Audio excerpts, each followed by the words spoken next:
بسم اللہ الرحمن الرحیم۔ ذرا ایک لمحے کے لیے آنکھیں بند کریں اور یہ سوچیں، قیامت کا دن ہے، اللہ کے سامنے پیش ہو رہے ہیں اور اچانک اعلان ہوتا ہے کہ فلاں عورت کی عید کی نماز قبول نہیں ہوئی۔ کیا آپ یہ سننا پسند کریں گے؟ نہیں۔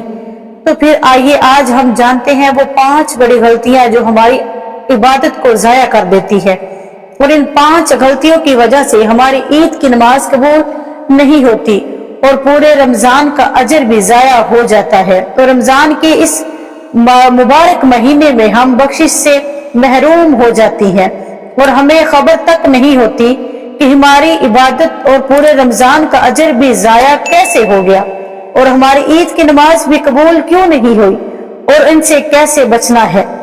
میری اب آپ بہنوں سے گزارش ہے کہ ویڈیو کو آخر تک ضرور دیکھیں تاکہ آپ کو ان 5 غلطیوں کا پتہ چل جائے اور آپ کی عید کی نماز قبول ہو جائے اور آپ کو رمضان کا پورا اجر مل جائے اور آپ بخشش ہوئی عورتوں میں آپ بھی شامل ہو جائے اور مغفرت کی حقدار بن جائے۔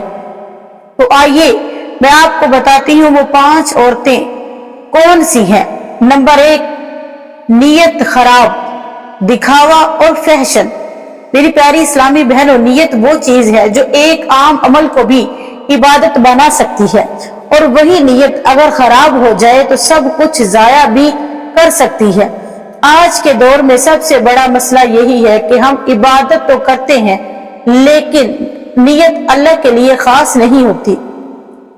ذرا غور کریں، عید کا دن ہے، گھر میں شور ہے، ہر طرف تیاری ہو رہی ہے، کپڑے منتخب کیے جا رہے ہیں، جولری سجائی جا رہی ہے، خوشبو لگائی جا رہی ہے، لیکن دل میں کیا چل رہا ہے؟ آج میں سب سے بہتر لگوں گی، آج سب مجھے دیکھیں گے اور میری تعریف کریں گے، میں سب سے خوبصورت لگوں گی۔ اور یہی سوچ دل میں ہوتی تو عبادت نہیں ہوتی بلکہ ایک نمائش ہوتی ہے۔ اسلام کہتا ہے اللہ صرف وہی عمل قبول کرتا ہے جو خالص اس کے لیے ہو۔ آقا علیہ الصلوۃ والسلام نے فرمایا اعمال کا دار و مدار نیتوں پر ہے، یعنی اگر نیت خراب ہو تو نماز، روزہ، صدقہ سب بے اثر ہو سکتے ہیں۔ ایک بہت خطرناک واقعہ سنے۔ جب ایک عورت باہر نکلتی ہے، اس کی خوشبو پھیلتی ہے، لوگ اس کی طرف متوجہ ہوتے ہیں، نگاہیں اس پر پڑتی ہے، یہ چیز آہستہ آہستہ گناہوں کا ذریعہ بن جاتی ہے۔ نبی کریم صلی اللہ علیہ وآلہ وسلم نے سخت الفاظوں میں فرمایا، ایسی عورت جو خوشبو لگا کر باہر نکل کے تاکہ لوگ اس کی خوشبو محسوس کرے، وہ گناہ کے قریب ہے۔ اصل عبادت یہ ہے کہ دل میں عاجزی ہو، نیت میں اخلاص ہو اور مقصد صرف اللہ کی رضا ہو۔ اور اگر آپ واقعی چاہتے ہیں کہ آپ کی نماز قبول ہو، عید کے دن سادہ مگر پاکیزہ لباس پہنے، دل میں یہ نیت کریں میں اللہ کے لیے جا رہی ہوں، کسی کو متاثر کرنے کی نیت سے نہ رکھے۔ نمبر 2، پردہ چھوڑ دینا۔ میری پیاری اسلامی بہنوں، پردہ صرف ایک حکم نہیں، یہ ایک حفاظتی دیوار ہے۔ جس طرح گھر میں دروازہ ہوتا ہے تاکہ چور نہ آئے، اسی طرح پردہ عورت کی عزت اور ایمان کی حفاظت کرتا ہے۔ بے پردگی کے نقصان دیکھیں، جب عورت بے پردہ باہر نکلتی ہے، نامحرم کی نگاہ پڑتی ہے، دلوں میں فتنہ پیدا ہوتا ہے، معاشرے میں گناہ بڑھتے ہیں اور یہ سب چیزیں عبادت کی روح کو ختم کر دیتے ہیں۔ قرآن کا حکم ہے، اللہ تبارک و تعالیٰ فرماتے ہیں، اور اپنے گھروں میں ٹھہری رہو، جہلیت کے زمانے کی طرح بے پردہ نہ پھرو۔ یہ حکم صرف اس زمانے کے لیے نہیں بلکہ آج بھی اس طرح لازم ہے۔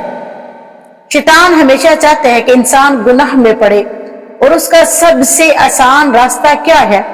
نظر، بے پردگی، فتنہ انگیزی ماحول۔ جب عورت پردہ کرتی ہے تو شیطان کی طاقت کم ہو جاتی ہے۔ آقا علیہ الصلوۃ والسلام کا فرمان ہے، عورت مکمل پردے کی چیز ہے، جب وہ نکلتی ہے تو شیطان اسے دیکھتا ہے۔ یہ بہت اہم بات ہے، یعنی پردہ صرف دنیا کے لیے نہیں بلکہ آخرت کی حفاظت کے لیے بھی ہوتا ہے۔